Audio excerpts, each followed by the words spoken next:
You're now listening to Sound Talent Media. Check out more shows at soundtalentmedia.com.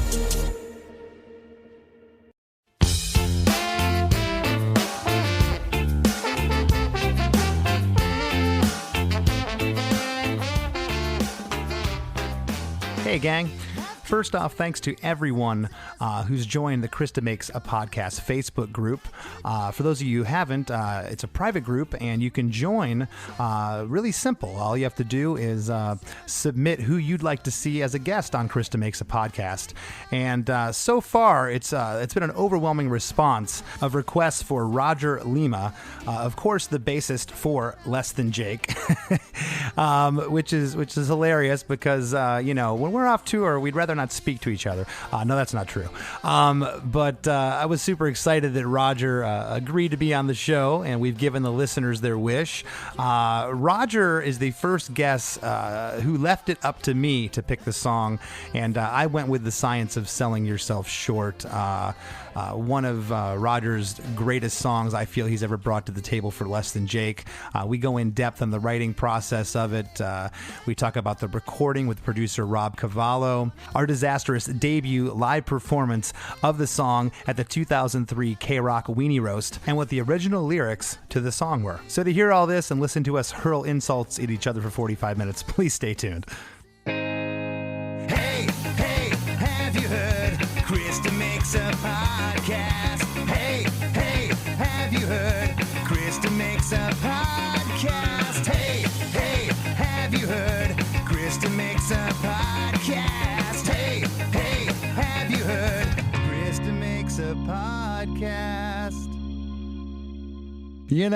I started this damn podcast, and, I put out there on the Facebook page, I said, who do you guys want to see as a guest? And overwhelmingly, the guy in my damn band, your name keeps coming up. So I had to have you on the show. How you doing? I'm doing okay. Yeah, people don't realize that we interact plenty outside of extra conversations for podcasts. This is like the last, you don't understand. Like, I dreaded this text. I did not want to have to make this phone call. I'm like, oh God, but he's agreed to do it. He's here, folks. Well, I'm a fan of songs, and I'm like the same. Me and you are the same in that way. We always wanted to be, what's the story behind the song? And like, how the hell did he come up with that lyric or that idea? And like, I think that it's cool that you're doing this, man, because I'm ultimately going to learn shit about songs that I like that I didn't know. So I think it's cool. Well, thank you for saying that. And I actually, he paid me $20 to say that, you guys. At least $20. No, I really was, out of all my guests, I mean this all my heart, I was really looking forward to doing this with you, because I know it would just, the episode's going to write itself. With all my guests, Raj, I make notes, about them. I didn't have to make notes about you, obviously, but I did print the lyrics just to have them here. So the listeners know I asked my guests to pick a defining song from their career. And I asked Roger, and Roger said, "Oh, I thought you did that." And so I said, you know what, for this particular one, I will pick it. And this is an interesting song. It's The Science of Selling Yourself Short from our anthem record that came out in 2003. It's interesting because I have a really, really good memory. I pride myself on it. And what I do remember of this song, I really want to get Roger's take on it, because this was one of the later ones that was written for the record that I remember coming to the record. Roger may have had it before, but so set this one up, Roger, if you can take us back to 0203. Yeah, my memories are not like yours, man. Chris can remember like dates and times, and this guy was there, and you were wearing a red shirt and stuff like that. I don't really remember stuff with that kind of detail. I just kind of remember sort of like the vibe and, like what the interactions were like, and sort of the feeling and like, the moments and stuff like. And with that song in particular, like it just always had its own space when we were working on all those songs. Because you got to remember, we were working on anthem and B-side songs together. Yeah, at the same time. We were shuffling like nearly, whatever it is, 30, 35 songs or whatever at the time. So, but Science always sort of had its own, like feeling, had its own space. Like we gave it its own attention. It was, I think we kind of knew that it was unlike anything else that we had done some reggae before, and we have bits of songs that have some of that reggae stuff, but it was really like kind of its own monster even from the get-go, I feel like.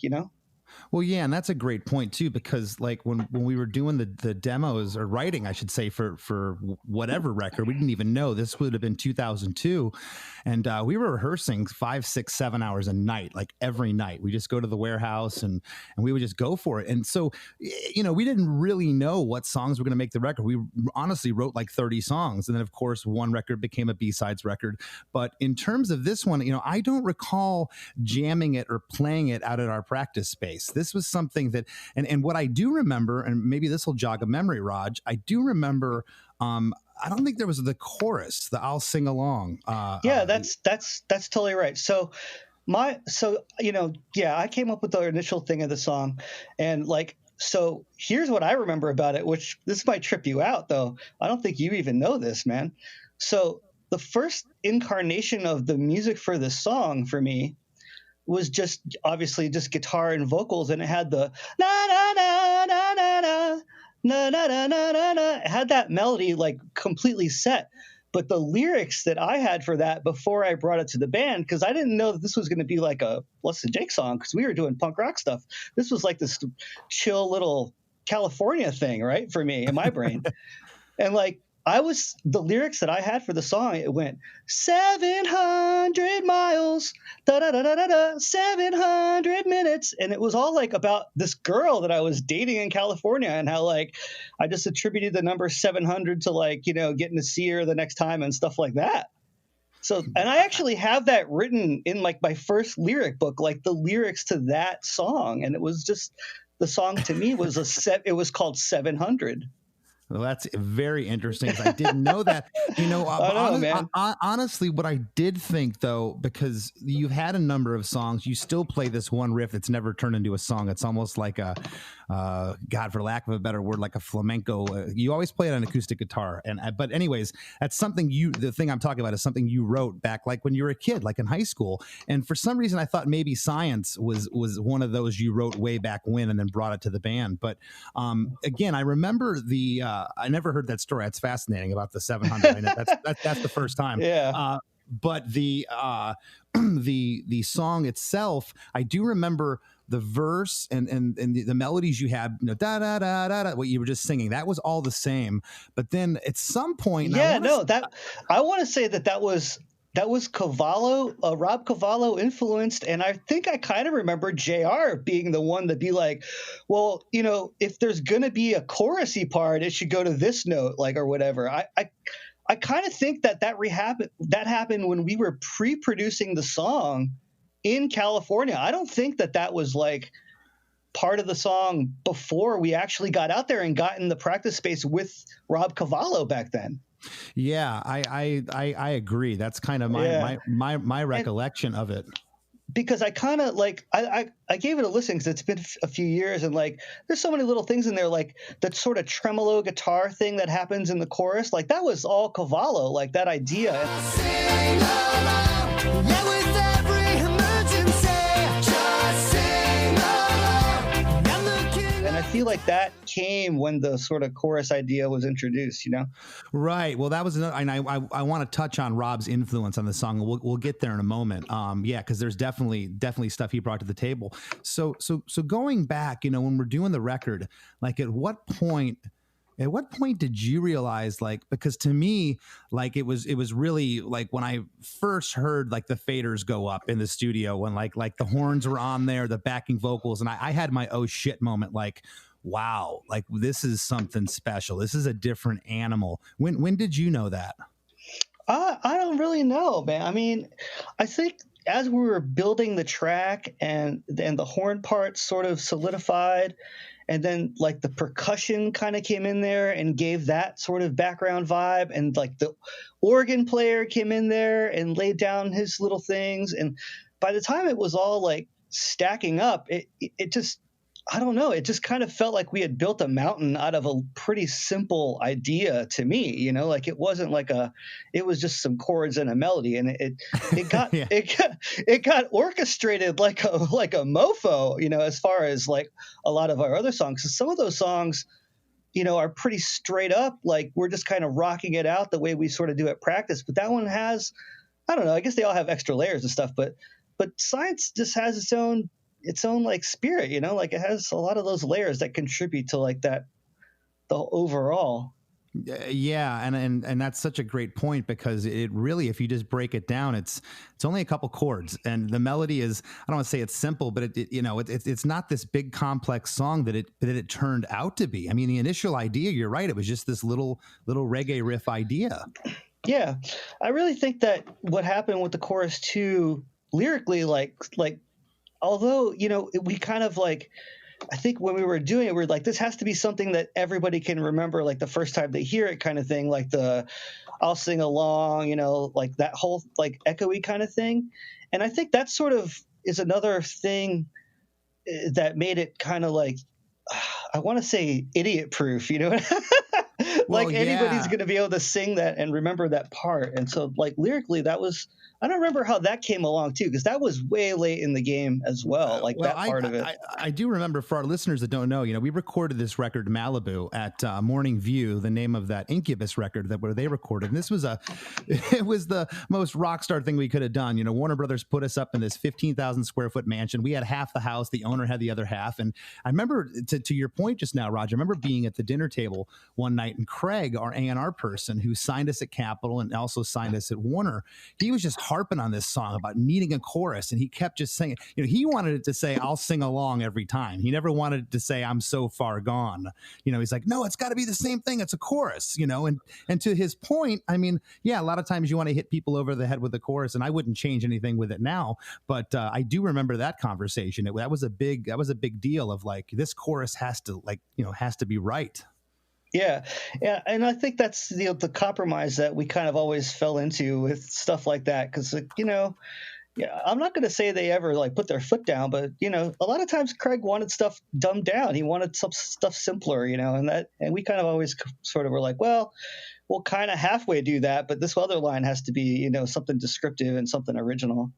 Yeah, and I think there's something to be said about that. I think that's why our fans do like us. We stand out in that way. It's not, cookie cutter, all of it, and we've had our moments where it's like, no, this has to be simple and simple, stupid, or whatever. But so going into I just want to say real quick, I remember when we were out in doing the record, and again, that playback was happening. And during that time, it was around Thanksgiving, my brother had flown out, and my brother's a big champion of the band. He loves us and loves all the music. And I just remember him hearing this. He heard like all the playback of pretty much all the tunes. They were pretty much done by that point. We were only out there for maybe another week or two after he was there into December. And he was just, the look on his face, I'll never forget it. He just like, he asked Doug, the engineer, he's like, can I hear that again?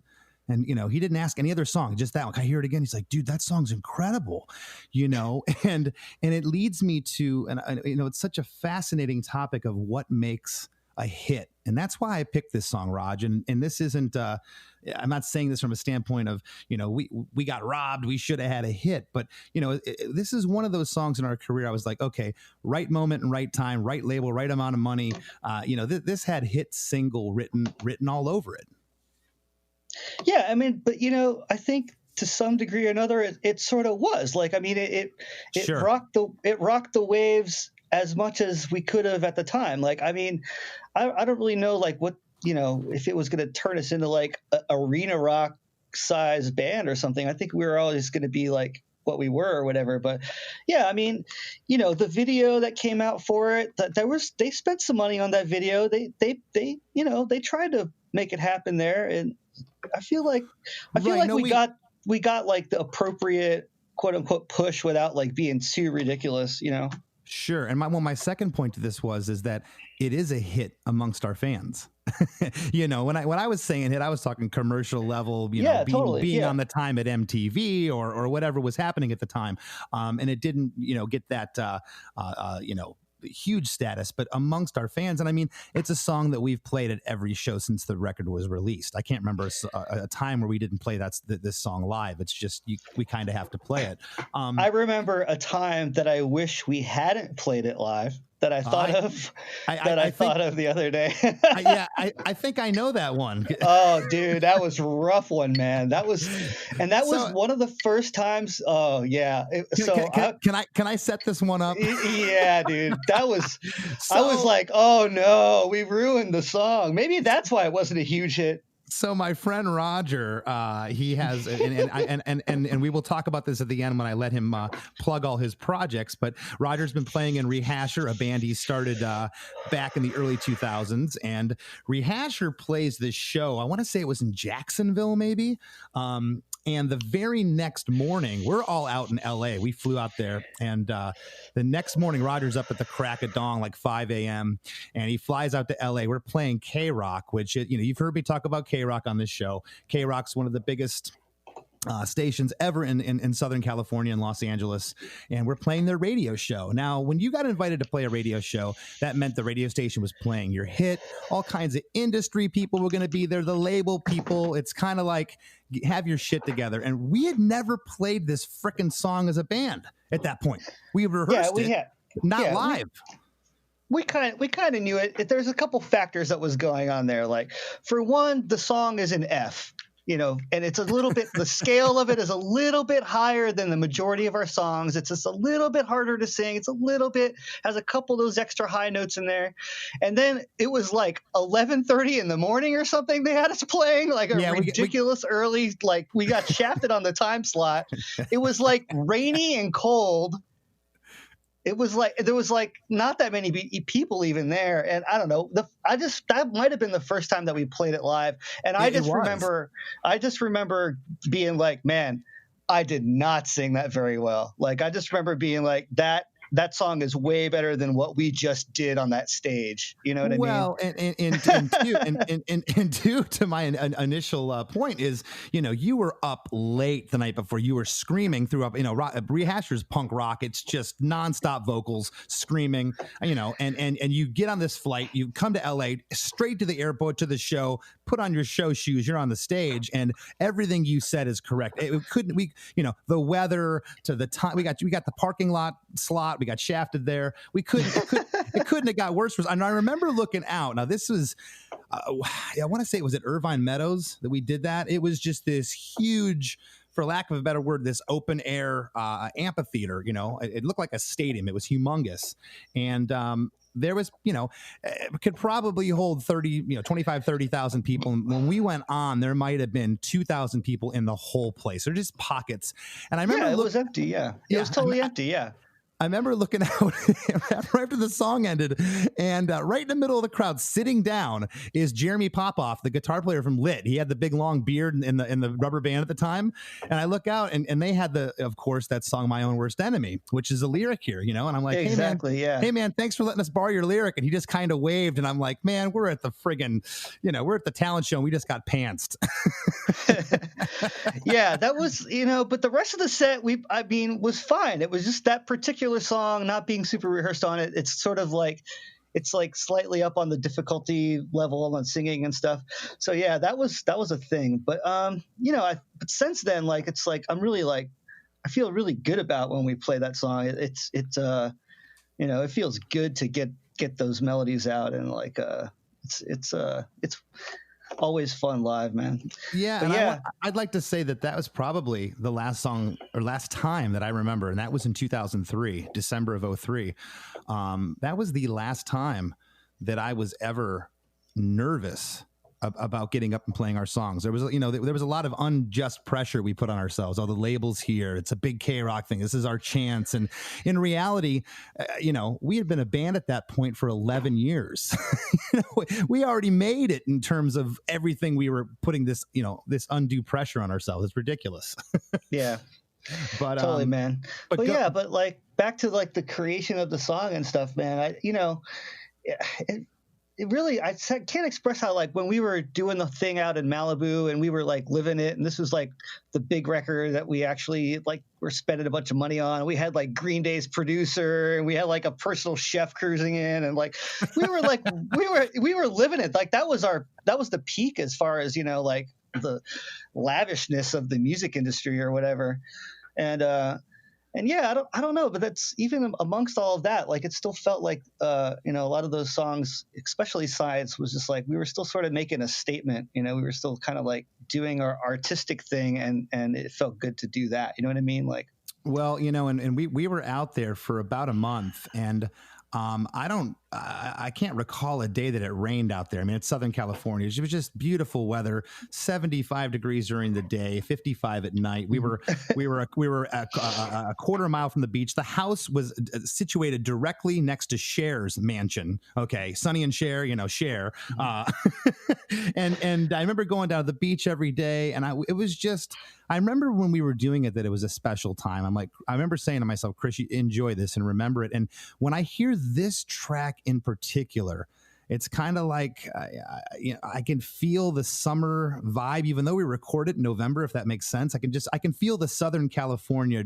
The song just drips with that, and I go right back to when that moment when we recorded it, those times. Yeah, man. Like I said, it captured that stuff pretty well. I mean, some of that stuff that on that record is a little bit more straight up punk rockish kind of thing or whatever, and I think fits other sort of eras of the band. But yeah, this we've done some reggae since then too, some songs in this world. But and something about it's that marriage of melody and lyrics and just the vibe captured on the recording and all that. So it's just it's a trip. And getting into keys, I like to, and I haven't touched too much on this with people. And it's kind of yeah. I mean, I tried to move it down to a more logical key on the guitar. Did you? Yeah, absolutely. I mean, it could be done in a lower key. Even the half step down saves a lot of those top notes in the verses, but it just doesn't feel the same. It doesn't have the same impact like F. When something it's just kind of a little bit more piercing. I don't know. It's settled down too much. If you guys at home that play guitar, play the thing in a half step down, play it in E and sing it, and you're like, oh, now it's kind of like too chill. Like it doesn't have the intensity of where it sits. So I definitely remember being like, oh, I wish this could be down lower, so it's not going to be a bitch to sing. But yeah, and for our listeners who are musicians that can hear this kind of stuff, you'll know exactly what we're talking about. It's but we don't cheat though. It's pissing me off, these bands that are starting to cheat and play their songs like down a whole step or whatever live. Like the day that happens is when I just need to either start taking vocal lessons or quit smoking weed, whatever it's going to be, man. Like. Well, that's a great point. I was just going to say that, it's a blessing and a curse to have the ear that you and I do, Raj. And again, to our listeners that have a great ear for music and hear these things, I've been to amphitheater concerts, my favorite bands in the past couple of years, and I'll see 20,000 people jumping off the rafters going nuts. And I'm like, and all I can think of, I'm sitting there going, oh, damn, my favorite song's down a whole step.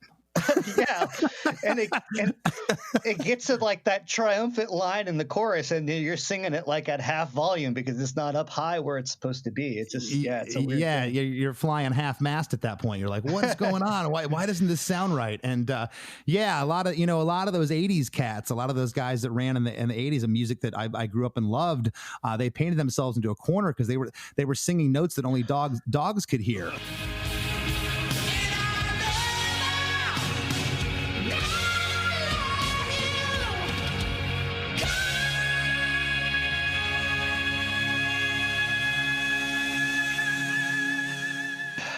And now they're up there in their 60s, trying to hit these notes that it's impossible. So let's touch on a little bit of what Rob brought to the table. Rob Cavallo, of course, is his breakout record was Dookie with Green Day. He's went on to do a number of things over the years. He's been president of A&R for a number of companies. And we got a chance to meet with Rob about a year, maybe 6 months before this record. Met him in LA and thought he was a chill guy. And just his track record alone, we wanted to work with him. What do you remember about Rob bringing to the table with this song? Well, he just has like a sort of a quirky energy, and he's sort of spontaneous in a way, and he's very free, like as a musician. Like his palette is like really widespread, man. Like when hanging out with that guy, and he would pick up a guitar and he would just be like, okay, like he understands like all the like 60s chord structure stuff, and like it was just, he just kind of got sort of a charm of a track like that, where it's just sort of it's simple at its root form. And for sure, like his contributions were some of the guitar sort of little stuff that's stuck in there that that like there's like a little guitar interlude that'll tie these two sections together, or like the fact that like a real hard tremolo on the chorus to kind of give it its own flavor, that there's no other song like that on the record. And a lot of the little sort of details that you hear on there. And I have to shout out to the percussion again, man. Like the percussion too, like if you mute that track, that thing does not feel the same, Did Louis Conti, is he the one who played on that? Was that Louis? I believe so. Yeah, I think so. Yeah. I think I have video of that buried somewhere. Well, I was going to say, and then there's the pre-chorus. So I sit and wait and wonder, does anyone else feel like me? Someone so tired of their routines and disappearing self-esteem. That part, you doubled your bass on a baritone guitar, which is really cool.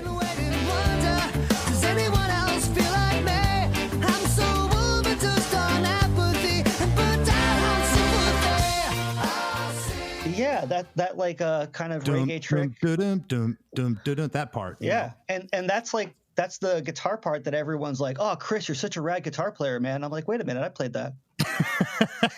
No, but that part again, it went from this verse and then it just kept building. Hi, podcast listeners. I'm Carol Costello, a former CNN anchor and national correspondent. This January, I'm launching a podcast about one of the first cases I ever covered as a journalist. It's one that stuck with me all of these years, the one that buried itself under my skin and stayed put. It's a true crime series about an amazing woman named Phyllis Cottle, who defied torture and death and brought a fierce rage to the quest to find her attacker. Carol Costello Presents Blind Rage is a production of Evergreen Podcasts and signature title of the Killer Podcast Network. Listen and subscribe wherever you get your podcasts. Discover more great true crime and paranormal programming at killerpodcast.com. And then there was the layers of the keyboards, of course, the percussion, and something about that track, the key that it's in, the fact that there's no distortion guitars. I mean, the horns sound amazing on Science. They sound absolutely great. Yeah, they're real. I mean, they're real clear there. And I was going to say too, another thing on there that was a slightly new ground in a way is when it went to that bridge. And the bridge section, and then you're singing that section. We did stuff like that all the time, not that, but while you're singing, there's this like solo-y, like really like grown up sounding sax solo thing going on in the background. Slip away, lost my faith in another day. Self-deprecation seems okay. Right. And that's not something that we had really done before. Because that was the first time that we had JR that could kind of play that way and sort of free flow and kind of like come up with like stuff that's suiting like on the spot like that. And like you can kind of feel that that's not like a super rehearsed section of the song. It's a little bit, because that sax is just kind of fooling around a little bit. You know what I'm saying? Well, yeah, and I mean he's plays a tenor sax, and prior to that, the record before, our sax player played the baritone, which is a really low, growly type instrument. So, yeah, that's a great point, which I wanted to bring up. This was JR's first record with us, and he brought a lot to the table. That little sax part, which I didn't even think of till you brought it up. That's something that we hadn't done, which gives this song its own flavor. But also, he sang the high harmonies and the choruses on this song. Yeah, totally. I mean, his range on the top side. I mean, probably people don't know, and I probably get credit for that. People are like, "Oh, it's Roger singing all that high shit," but probably 8 times out of 10, that's JR singing all the super high stuff on anything since Anthem. Yeah, and for a big dude, he hits these notes. I'm looking over, I'm going, "How are you singing that high?" To this day, it amazes me, and that I don't want to say change the sound, but yeah, it did. It definitely was a new flavor for us. The harmonies in that chorus is just so. It's so catchy. It brought us one step closer to like that, like Eagles thing that, we're like, oh, harmonies are the shit. Like singing together is great. We love that. But you and I could only kind of get away with so much, we can only cover so many bases. But like now with the three of us singing, it's like, more often than not, like we're just being able to hit that like Beach Boys thing or whatever, like that 3-part harmony. It's awesome. Yeah, and being in a band, and I definitely know you feel this way. We've had this conversation. I'm always searching for the next greatest song or the next song that's better than the last. You're always trying to, not for any ego or personal reasons. You just always want to write the next great song. And there was definitely something. I keep using the word. There was something in the air. It was something magical with this one, and this one really, just the nature of the track itself is unlike anything else on the record. It just really sticks out. And, again, I'll go back to that question. I mean, it's so weird. I can remember specifically, like, I remember writing Break Soon in my house. Like, I remember writing that song. I remember, writing A-Bomb House and where we were in the warehouse working on it. But this one just kind of, like I said, came out of nowhere. Yeah. Okay. So in the history of when we would go make records, like way back from the beginning, like there was always like these sort of periphery songs. Like the one that comes to mind is like Throw the Brick. Throw the brick, yeah, one more time. Thinking of my bombs that I left behind. Throw the brick one more time. Throw the brick, yeah, one more time. Where like we know we're going to record it. We're not going to overthink it. It is what it is. Right. And like, yeah. It like we've always sort of had these sort of like songs that we're not really overthinking, that are just kind of like, maybe it's sort of half done even, but we're going to record it because it's like, or something like when we were doing Anthem and B-sides, like the national anthem song, like that was written like in the last possible hours that we could have added a song to the collection. You know what I mean? It's something like that. And I kind of remember that Science was sort of like that on the like chart of all the songs. It was like, oh, and then we'll do that little reggae thing. It wasn't like a focus song. It wasn't like, oh, welcome to the New South. We're going to make this whole thing and build it all up, or even like, some of the Ghosts of Me and You. That's another one. Yeah, like that song song was. We like spent tons of time on it, working on the arrangement. How are we going to do it? Like that was a focus song.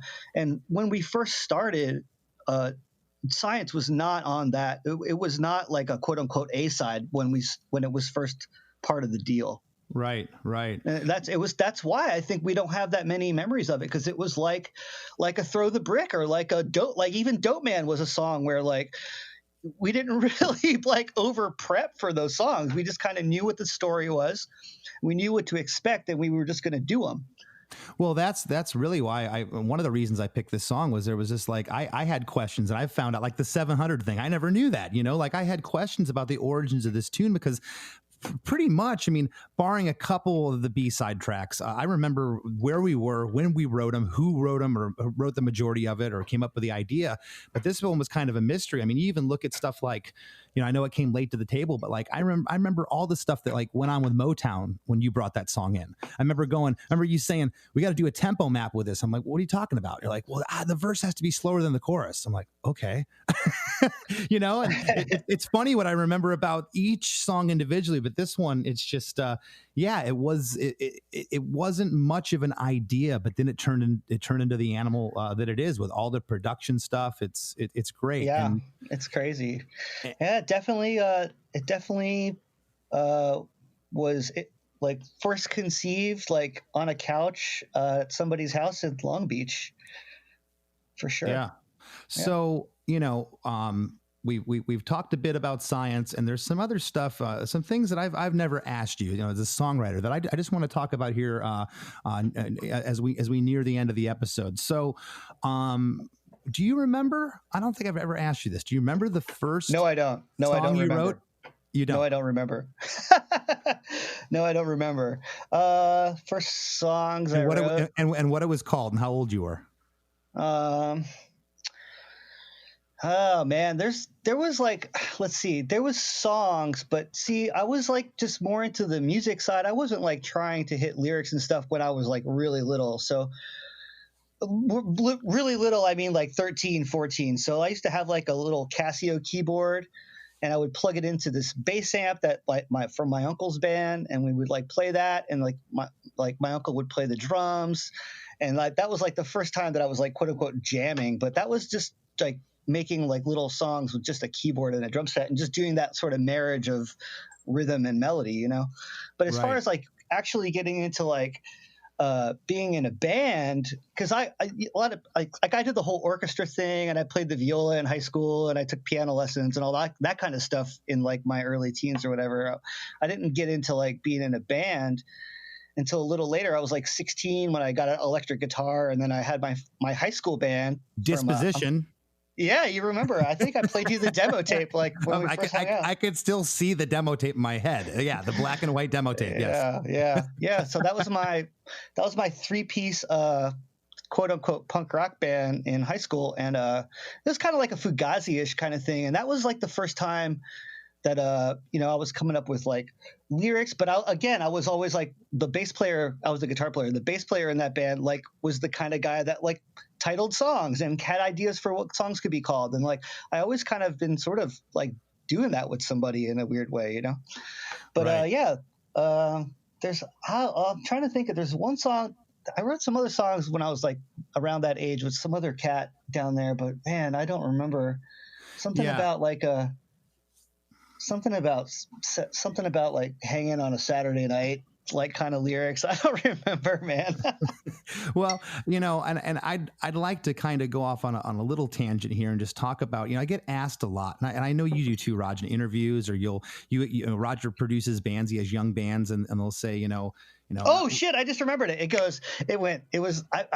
forgot the guy's name, but it went 11 o'clock. I wanted you so bad. 11 o'clock's the best I ever had. It was something like that, like about a chick. I want to record that on the next record. the next Less Than Jake Lost at Home session. Don't forget the lyric. Oh God, no. That's one time only right there. That's it.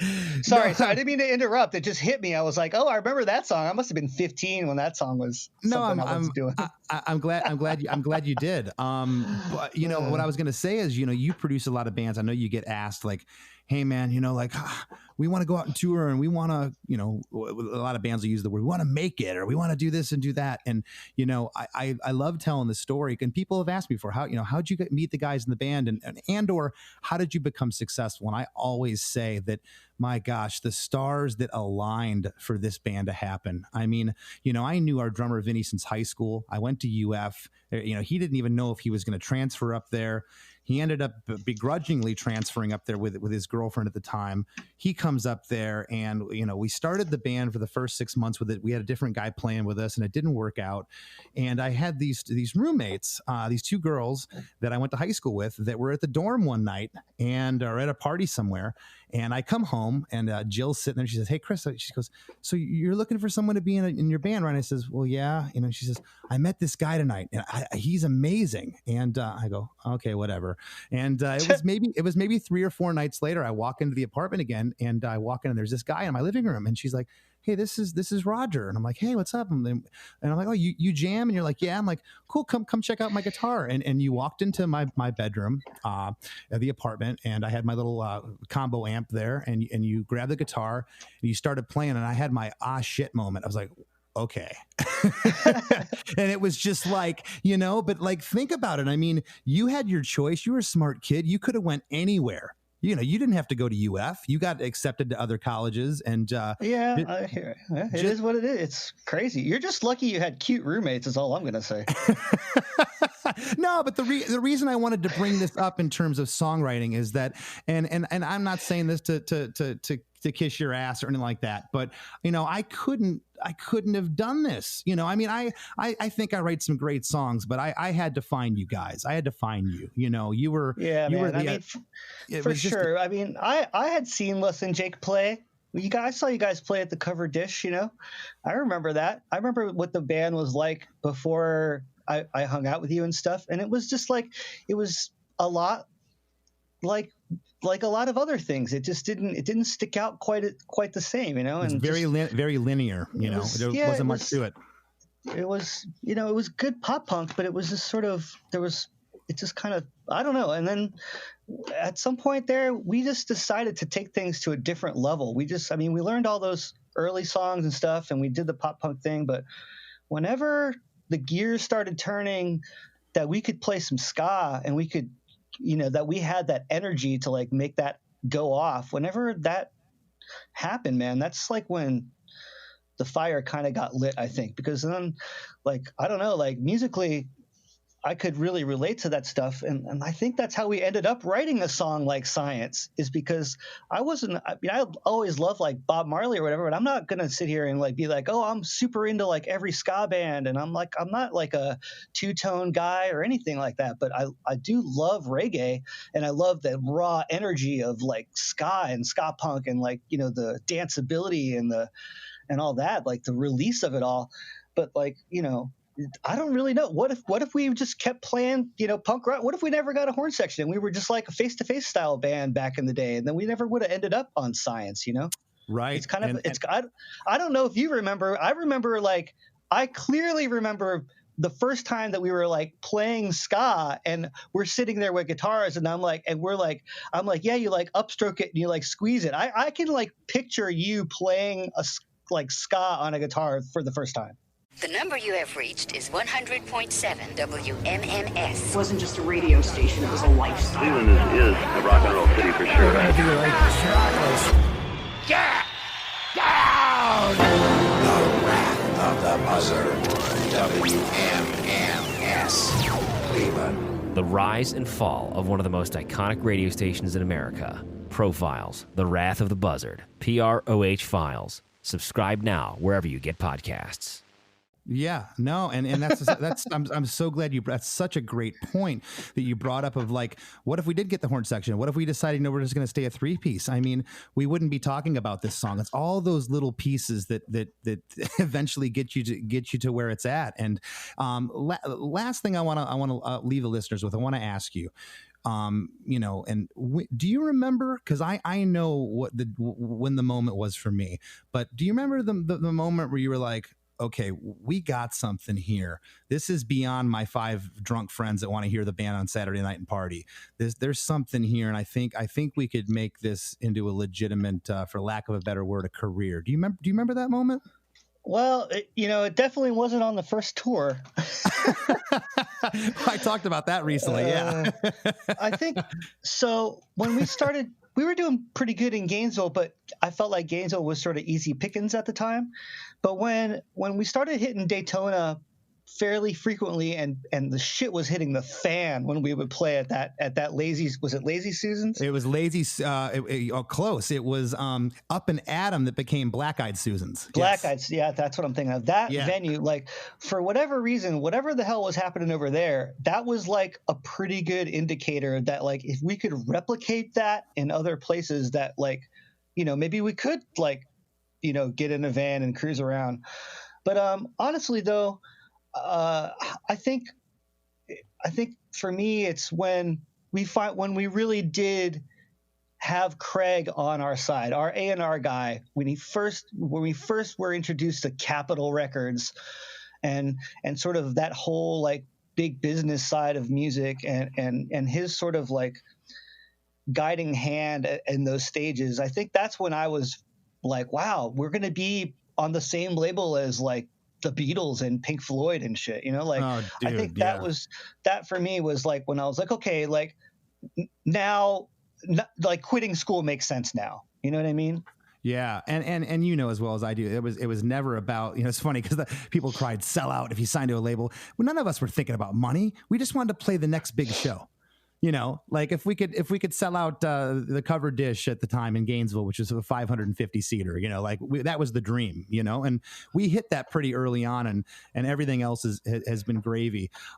So, hey, I want to thank you for taking the time. I know you really didn't want to talk to me today, but well, I don't want to. I just don't want to talk to you on any days that end in Y, but it's all good.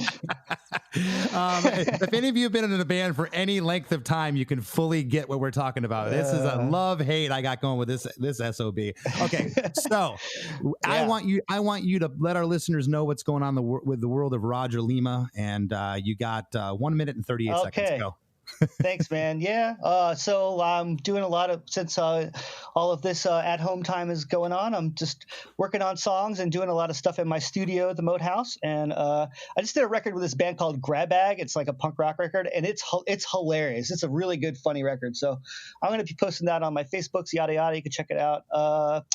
yeah, just working on some rehasher songs. Had a couple singles come out this year, a couple more. Working on some songs with my other side band called Greenhorn with my friend Jen. Got 3 songs lined up for that.